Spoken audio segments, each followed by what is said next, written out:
nothing coming up behind.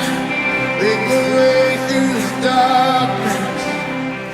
I don't have to ask you if you'll remember, because we all remember, but what were you doing on 9/11 when you first heard it? I was at the kitchen table, having some breakfast. Can't. Oh, I don't believe this is happening. All right.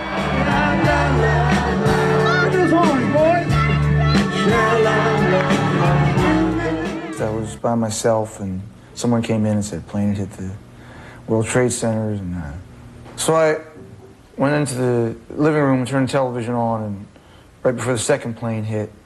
And then the rest of the day, you were just sitting there with whoever came over. It was a day of just gathering of your neighbors and friends and people, you know, just wondering what was to come. After the '99 tour, I took the band into the studio to do some preliminary recording. We headed into our old stomping grounds in New York City, the Hit Factory. I had Land of Hope and Dreams, American Skin, and some material I'd co-written with blue-collar Pittsburgh rocker Joe Buscecki to get us started. Eric, what about you? You still got it? Still got it, still loving it. I gathered our old production squad, including Chuck Plotkin, and we spent a few days cutting what we had. You're on the cover of Time magazine this week, and they said one of your greatest gifts is empathy. He writes songs about hope, love, defiance. I always thought personally it was my good look. And if there's anybody that can bring us together, it's Bruce Springsteen and the E Street Band.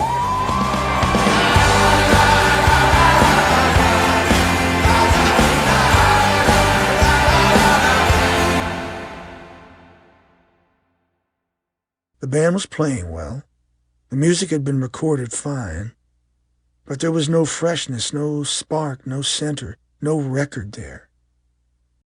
All great rock and roll records convince you of one essential thing, that something is happening, something you need to hear. We didn't have that. When did you go from just sort of viewing it as a tragedy in the news to realizing that it could be the inspiration for really an important new stage in your own life? I thought that we got asked to do the telethon. There was a telethon on a week later, and so I tried to write. I wasn't even thinking about writing about it. It was impossible to think about writing about it. It just seemed wrong, you know. And I had a song, City of Ruins, that I performed that I'd had for about a year or so.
Let me get my cheat sheets ready. I'm standing 10 feet away from Bruce Springsteen. Bruce is right there. I wrote this was one of the first songs I wrote when I was living on Cookman in Maine for my first record, and it sort of explains why I never had to do any drugs. You're a sponsor of this festival, are you not? And if so, why? You know, I just come out to give it a good kickoff, and you know, I think it's a great event for Asbury Park. Drummers, bombers, and Indians in the summer. with a teenage diplomat. And you know, it's another notch in revitalizing the community here. And you know, I got a lot of history in this town, had a lot of good times, and so I just came out to sing a few songs. Feeling kind of older, I tripping merry-go-round with this very unpleasing sneezing and wheezing. The calliope crashed to the ground. Hey, Water thing, you know, they've been doing such good work for such a long time. I'm glad to be, glad to get me. That's about it. People won't leave you alone. You seem to be enjoying yourself. Yeah, it's not so bad, you know. So once after the first 10 or 20 minutes, everybody sort of gets bored and lets you wander around. So it's all right. Some bloodshot forget-me not Spruce daddies within earshot, save the buckshot. Shut up the band, and we were blinded by the light. Cutting loose like a deuce, another runner in the night. Blinded by the light. All right. So where are we going? All right. Okay, let me see if I can find my way here. We'll hit a few spots. This is still a great building. It's just a beautiful building. It's just one of those it's a real living place. You said the Stones played here? The Who, the Stones, Janis Joplin I saw, the Doors, Patty and I saw the Doors here back in the late 60s. And it continues to be a pretty good place to see concerts. I mean, it's easy. You drive through the town and you notice there are areas here that are pretty much impoverished. Yeah, hey, look, I think it's making its way, you know. I think, once again, the challenge for the city is to make sure that the west side of town's included in the redevelopment, you know. And there's jobs created for the people that have struggled through the hard times in the city. I know what I want to do. Here's what we got to stop here. I'm going to go see what Billy's across the street. Oh, police protection. So you don't exactly just wait. Just in the nick of time. You don't wait for lights. You just kind of go across the road. Just in the nick of time. Hey, how you doing? Good All to see right, you. this is the official king of Cookman Avenue here. The man was here how many years 22 ago? 22 years. 22 years in this spot. You've seen a lot of changes? Quite a few, yes. Yeah, more and more. So, and really over the last 2 years, it's been really strong. Just wanted to come by, say hi. Good to see Great you. to Thanks see you, for man. everything you've done. Come on down to Here. Sonny's if you get a chance, will right? do. Yeah. Thanks. Oh man, I feel like a rock star all of a sudden. I know what it's like. Well, we've drawn a crowd. Well, you lift the town up. There's no question about that. All right. Hey, let me tell you, it's place can use it right now. We got Sonny's right here, and this is our final soiree. All right. Come Last on stop. down. Sonny's Southern Cuisine. How are you? I wrote the song about a year or more ago about a little prayer for City Asbury Park. My city's in ruin, on rise up.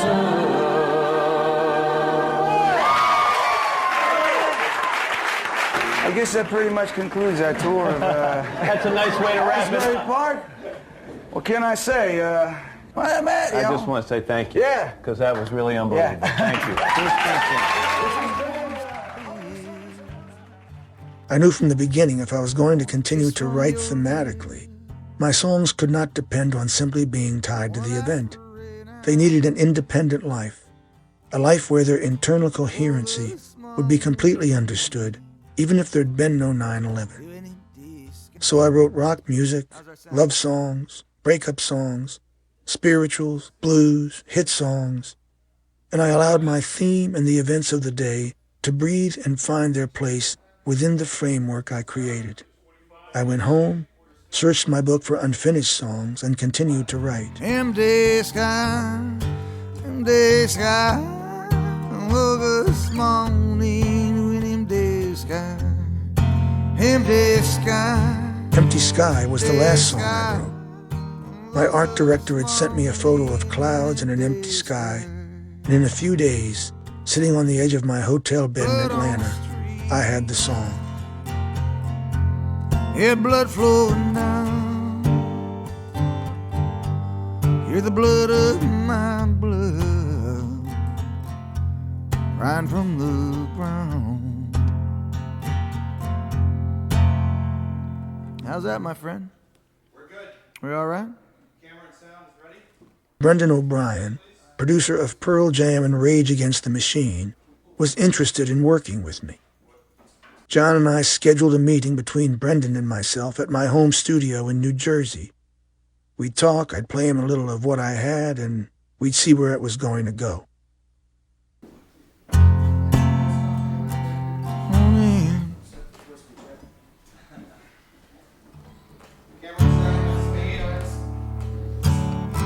Woke up this morning. 1 second, I just don't check the key. I could barely breathe. I ran by him some things I had. He focused on a few songs, said he'd come up just to make sure I was still me, and informed me that I was.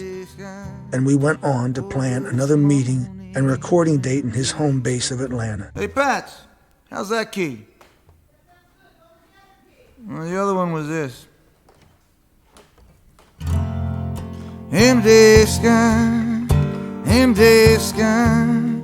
Woke up this morning to an empty sky. Empty sky, empty sky. Woke up this morning to an empty sky. What do you like? All right, we're on it.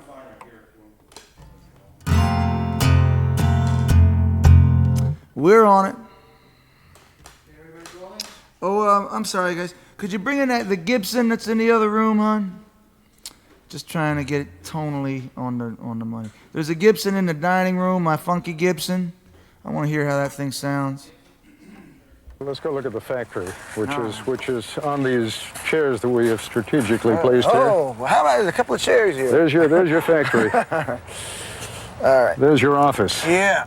Tell me about your workbook. Well, I got to blame Jonathan Perles from the Times for this. Is the second guy that's seeing this thing. I'm gonna put it in the closet after this. But anyway, it's just the book where I do my songwriting. It's just a general mess. The world was very different, and what you were thinking and the way you were writing was contextualized by new experience and by the experiences that everyone had on that day. And so songs just emotionally came out, and if you go through everything on the record, the songs could be about a myriad of different things. You know, even the ones that appear to be most directly about that day could be about, you know, just a loss, just someone's dreading their mortality, you know, unsure future. But in the context of what I think what we lived, and then the songs began to fall in place and take that as part of their story too. So we're going to do this at random. All right, we got The Rising. There it is. No kidding. How's that for a little serendipity? So what does it say? Up on the mountain we're going to climb. That didn't make it to the end of the song, you know. You talk about the rising. I was almost thinking that you had the resurrection in mind. Yeah, well, I was a good Catholic boy when I was little, and so those images for me are always very close, and they explain a lot about life. And I knew what I was trying to describe. One of the most powerful images of the 11th, and that I'd read in the paper, was when some of the people coming down talked about the emergency workers who were ascending.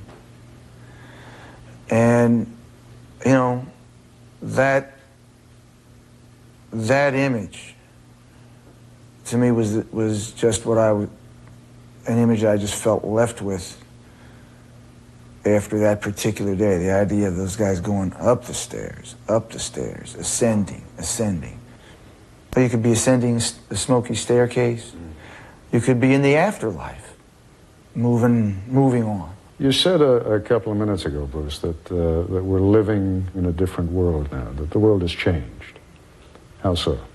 You turn to the things that matter most, you know, and I think that we live in a very successful society. Successful society allows for many distractions.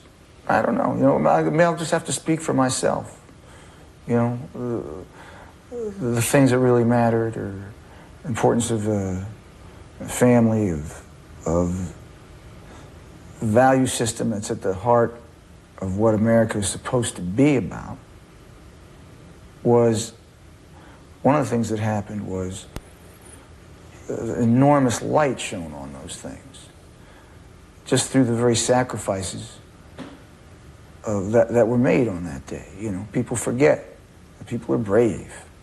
People are brave, and it's invisible, and it goes on every single day. You know, and people are brave at home, you know, at work, and to me, the things that were sort of came forward on that day, I think, were the things that people like to think that the country is connected by, and in some fashion many people felt had disappeared. Of all the things you've written in there over the past 10 months, how many are we actually going to hear? Well, there's 15, and the amazing thing about this record is there's only one book. The bad news comes when there's 2 or 3 books, you know. But how many songs? That's when you're in trouble. How many songs have you got in there? I mean, how many made it? How many didn't? I would say there's 15 songs on the record. We cut 17. We thought 17 were worth recording. Our next guest, we talked about it earlier. This is the CD. It's entitled The Rising, and it's wonderful. It's fantastic. It's like old times in here, isn't it, Paul? Oh, man, it sure is. Absolutely great. Ladies and gentlemen, please welcome back to the program Bruce Springsteen and the E Street Band.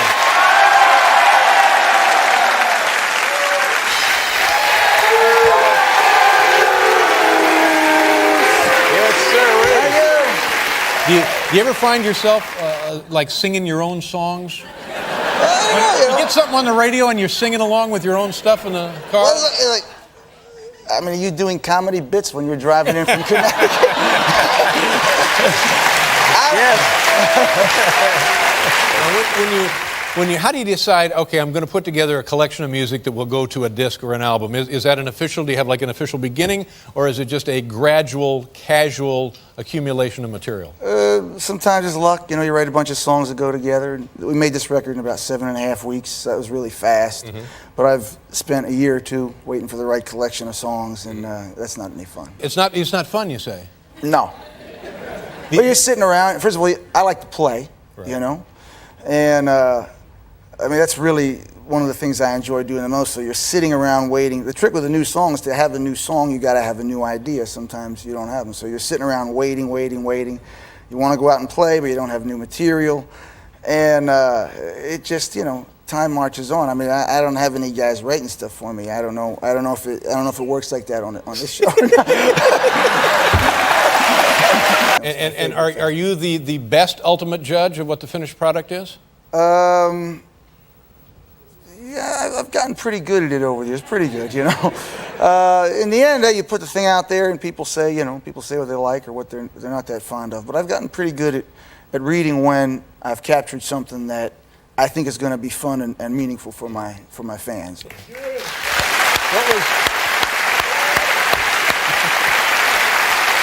This one is a wonderful collection of stuff. I've listened to this 4 or 5 times since I was lucky enough to get a copy earlier in the week, and it's great. That's all. I mean, it's just a great variety, and the sound is wonderful, and it's so nice to have that again. Got to thank Brendan O'Brien. Brendan O'Brien produced the band, got the band sounding just very sonically fresh, and like I said, we made it in 7.5 weeks, and the songs came along, but I really have to thank him, and I have to send out a. Congratulations to my sister Pam, because she just had a little baby girl. There you go. Congratulations, Pam. I sneak out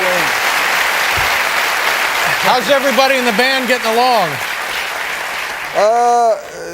We don't get along very well at all, really. And the whole friendly good guy thing, it's a shtick we've worked up over the years. It's worked out pretty well, so we're hanging with it. Well, good. But last night it was fun to see you guys, and you're beginning now. 46 city tour, is that what it is? 46 shows in 46 cities. 46 cities, shows. And this is like big places. This is not small. This is huge arenas. Yeah, they're big. They play basketball in here.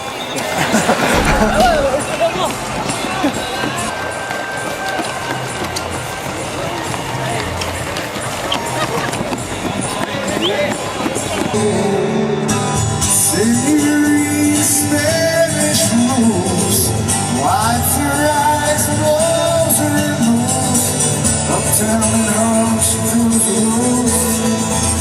Some lucky young man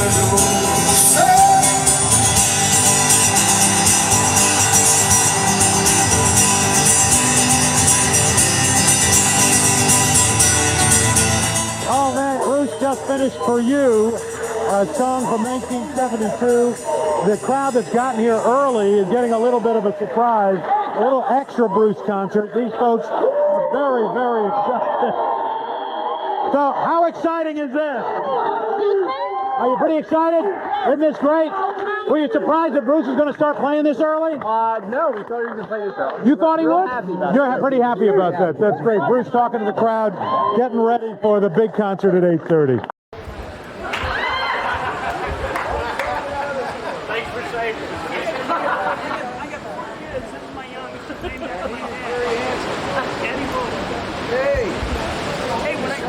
When I was a junior in high school, I was at a Catholic all-boys school outside of Philadelphia. And Father Biscoe, we're studying Shakespeare, right? We're studying Shakespeare, we're studying Julius Caesar, right? And it's a Friday afternoon, and in a Scholastic weekly magazine or a maybe it was a monthly, they had an article about you. Really? Yeah, Born to Run. That was their mistake, I guess. No, it wasn't their mistake. It was really cool. You know why? Because my mom grew up in Interlaken. And she went to Asbury Park High School. And they talked about, and they were talking about Born to Run. Really? You know, you were 25 years. Oh, way back. 19, yeah, it had to be. How old is this gentleman? 10.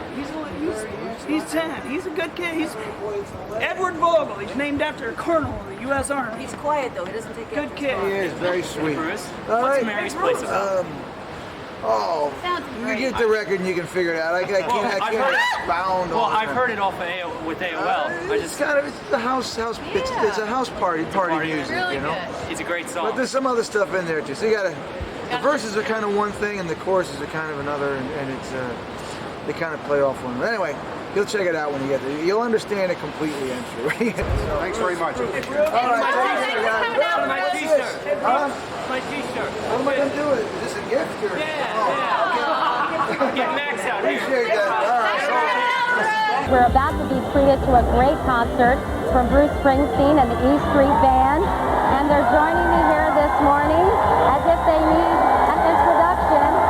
Bruce Springsteen, along with Roy Bittan, Clarence Clemens, Danny Federici, Neil Lofgren, Thaddeus Tapia, Gary Callan, Stephen Van Zandt, Max Weinberg, sorry Max, and the newest member of the E Street Band, Susie Tyrell. Nice to see you guys. How are you? A lot of people in this convention hall. I'm going to scream, Bruce. A lot of people in this convention hall are very jealous that they can't be talking to you right now. But it's so great that you all are doing this morning. Thank you so much, because I know you're probably not morning people. So we appreciate this. Yeah, I guess with 3 kids you are, right? Meanwhile, do you get nervous when you're trying out new material for the first time in front of a live audience at all, Bruce? Just another day at the office. Patty, what has it been like for you to record this album? She had to do everything. Kids, Let her talk, Bruce. Everything but talk. No, was it a special experience for you? It was wonderful. The music was just so emotional, and it came together very quickly, which was nice. So you just went down, a brand new tune waiting for you to work on. Things went fast and very clear and great. And Brendan, I thought, did a fantastic job. That's right. You worked with a very new good. producer this year. I'm just going to turn around and talk to Neil for a minute. Excuse my back. How was it working with this new producer? Because I know he's worked with a lot of famous artists before. Pearl Jam, for example.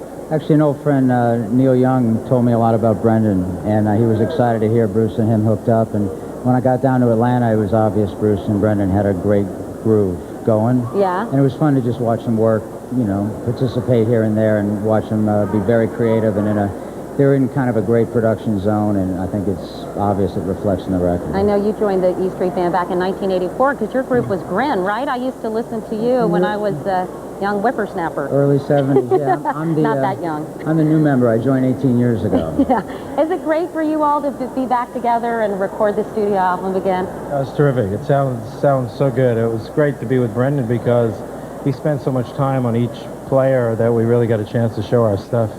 Clarence, just great. Clarence, what about you? You still got it? Still got it, still loving it. Still loving it.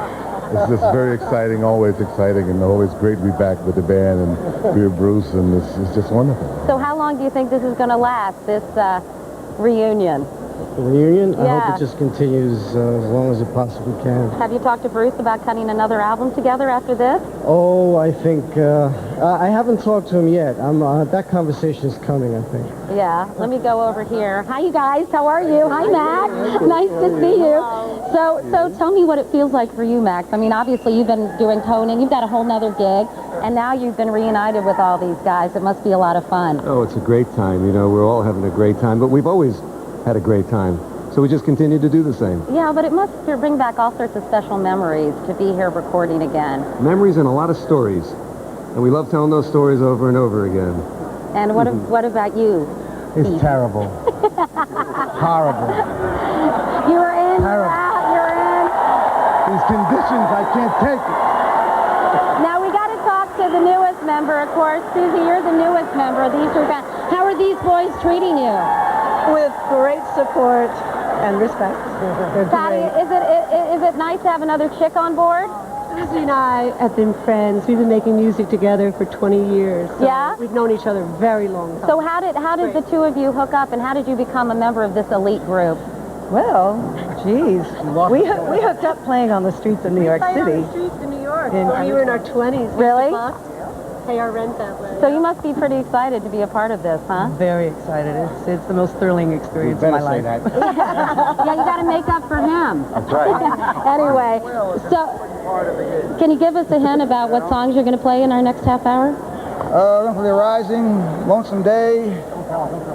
And a surprise? We got a nice version of Happy Birthday coming up, I think. Followed by a sweet version of Hello Dolly we've been working on. Well, we look forward to it. Thanks, you guys, so much, and thanks for being here. We'll be back with Bruce Springsteen E Street Band after this. Pop music, and all music, but pretty the greatest pop music was music of liberation.